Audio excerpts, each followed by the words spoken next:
Hello, I'm VP, and I'd like to audition to be the new host of Disney's sequel show. But first,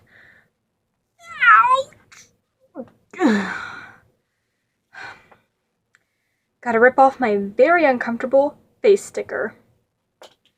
Now, for my audition. What is up, my ducks and drakes? Welcome to the Crowdeye Lake. As you may have seen from that terrible intro, I am auditioning to be the next Disney sequel show host. Because, why not? I got nothing better to do.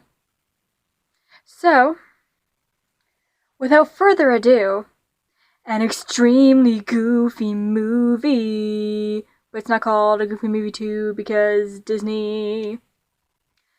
So personally, I grew up with this film. For most of my life, I didn't even know it was a sequel.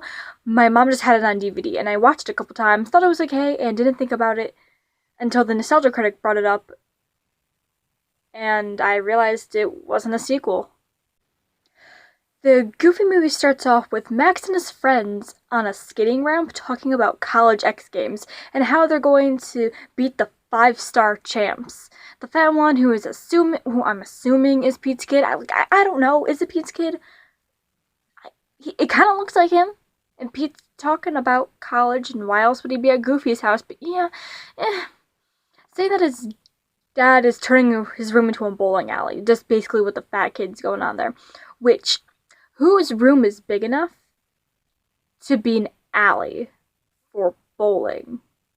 Unless your room is a basement hallway, which it very well could be. I know mine is. Well, it's not the hallway, it's like a room off in the basement, but like it's still in the basement. So unless your room is literally the gigantic basement, there is no way your room could be a bowling alley. Okay, so then we skip that, and after some life advice from Goofy, we skip to the next morning with the boys heading off to campus. Once they get there, they see the antagonist, naturally, the leader of the best boarding team, Bradley Uppercrust III. I want to know what he is going to college for, because that man's been there for 5 years already, and everyone treats him like a celebrity, which is not really what goes on at college. Like, seriously, in college, it's a whole bunch of young adults who live off of coffee and Monsters and only eat ramen, hoping to get by. What is he doing in college? Like, what is he going for?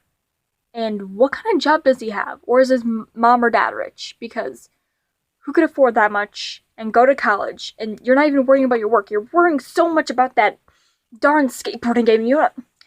VP, just move on. Just move on. But Max and his friends skate all throughout the campus, catching the attention of Bradley III. Although when they ask for Max to be in, he doesn't allow the other two. He not only refuses the offer, but makes a bet with Bradley that whoever loses to the other team will be the winner's towel boy. Then, because it's Disney, there's a whole side plot going on with Goofy, because Goofy misses his son while at work in the next day. And because of his hallucinations of his son, he is fired from not doing his job right. He can't find another job because he doesn't have a college degree, which I would like to point out. There are hundreds upon hundreds of jobs you could get without a college degree. As long as you have your high school diploma, I think that's what they're saying, high school diploma, you're pretty set. But they need a way to like further the plot and get Goofy with his son and Goofy to go off to college. So, you know, the convenient plot just is convenient. You know, we're over here vibing. Goofy then keeps embarrassing his son until he meets a librarian at the school named Sylvia.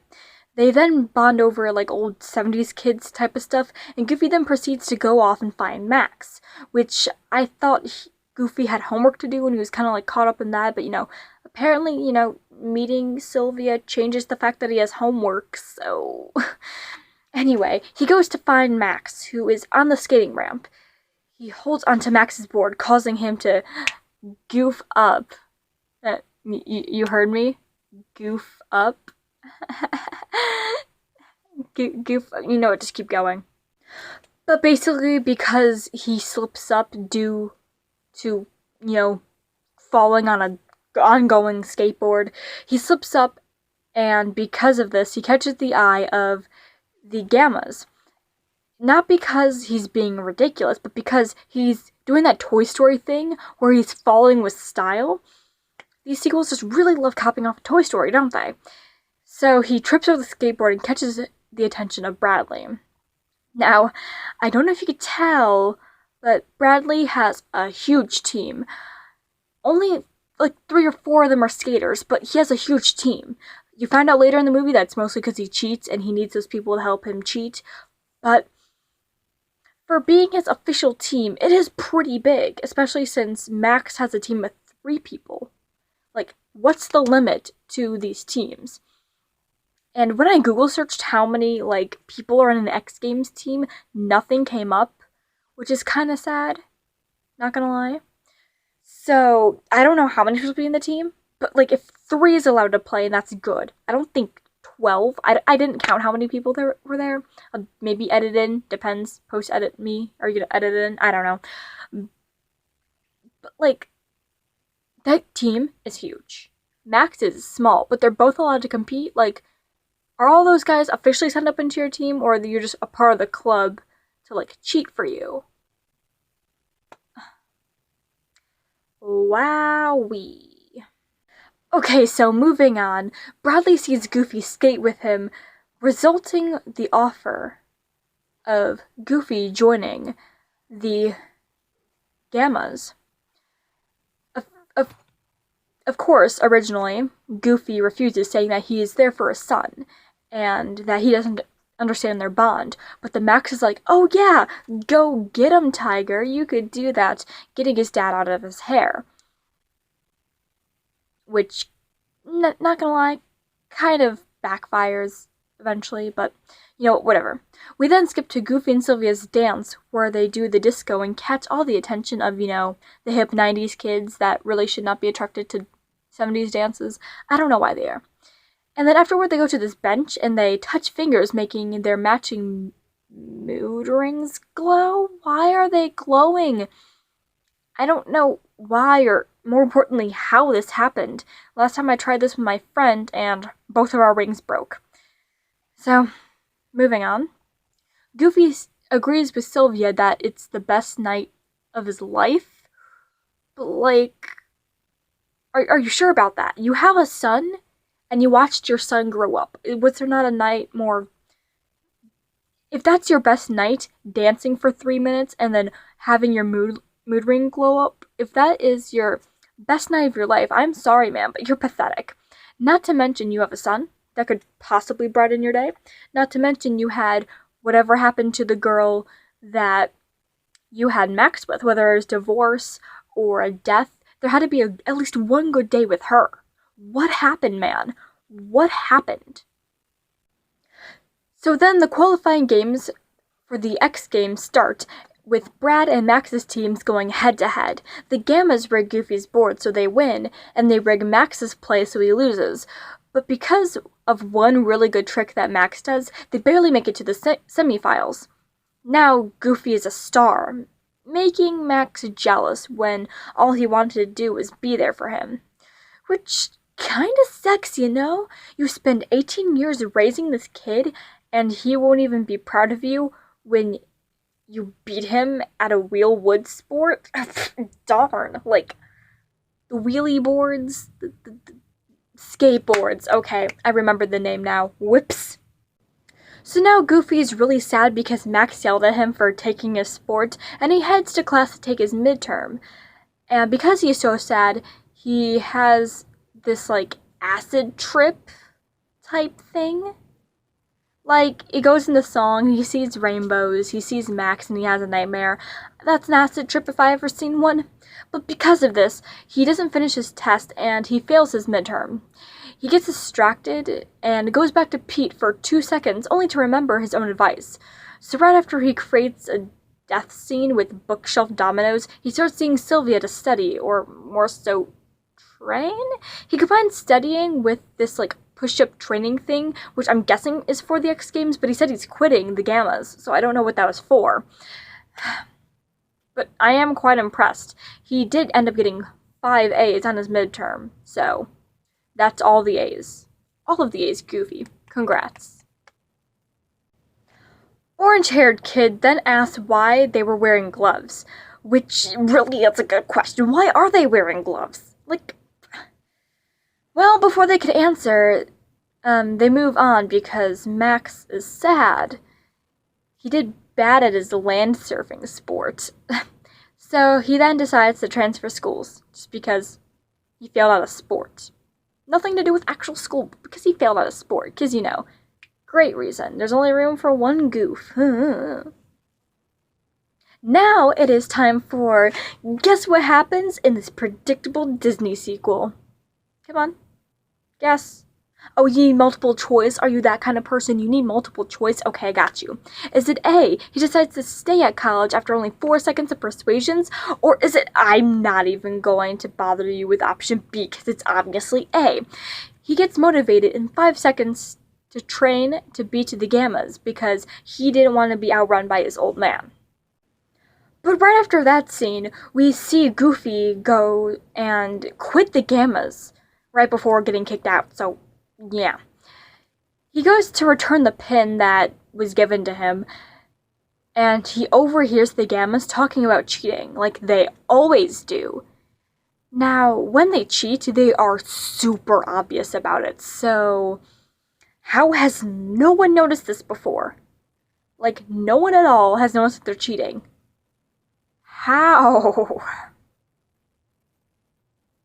Well, continuing, Goofy goes to warn Max about them cheating, like, that would do anything, and it actually doesn't, so whatever. But Max, anyway, thinks his dad is lying, and they go up to the X Games. So apparently they have the semifinals and the finals back-to-back, like the teams don't need more time to train in between the two very important events. Weird. During the whole games, the Gammas are obviously cheating, but Team 99 keeps beating the cheats and winning the events. They make it to the climax, the triathlon, with Team 99 and Team 1 going against each other. We just love how there's no referees to tell that these people are obviously cheating. Like, obviously, the guy has a giant red button, and his teammates have a giant red button, and every time they click the giant red button in front of everyone, something bad happens to the other team. You'd think it'd be obvious that they're cheating, but it's not obvious. Someone help me. So, in a very obvious way of cheating, they blast what I assume is Pete's kid. I forgot his name. He dates the sexy girl from the cafe. Like, these names are just so forgettable. You just kind of forget them right off the bat. But he is blasted off into space by his skates by Bradley's button, and it's over here like, I'm scratching my head. I just don't know how people don't see him cheating. Big red button, he pushed the big red button, and then the guy went, whoop. You think they know they're cheating? There are so many problems with just that. Number one, to any outsider view, Bradley is obviously cheating. He made a giant red button. Click the giant red button, and you go into space. Obviously, he's cheating. Two, they only give Max 1 minute to find a replacement. Like, you need 3 players to play the game, at least. And they rocketed one of their players right into space. And it's like, you're gonna give them 60 seconds to find a new player? What are you? What are you, really? Like, who only gives someone 60 seconds to find a replacement? That's like saying, oh yeah, you know how Thanksgiving's tomorrow? Well, all the turkey is sold out, but you need a turkey to make it into the family gathering, so have fun. Now, luckily, Max talks to his dad through the megaphone thing on the blimp, and his dad comes to save the day at the very last second to be their third player. And the race continues, with the Gammas cheating and the boys working around it, until Goofy knocks Bradley to the ground, leaving the big guy and Max. Apparently the big guy's name is Hunk, but like, who remembers these background characters' names? Literally no one does. But Brad tries cheating and Goofy stops him with the horseshoe. But his big red cheating button was right in front of everyone. That was his proof of cheating. Convenient to the plot. But then, Brad was knocked out. he activated the cheat button by falling on it, setting Hunk and Max flying forward.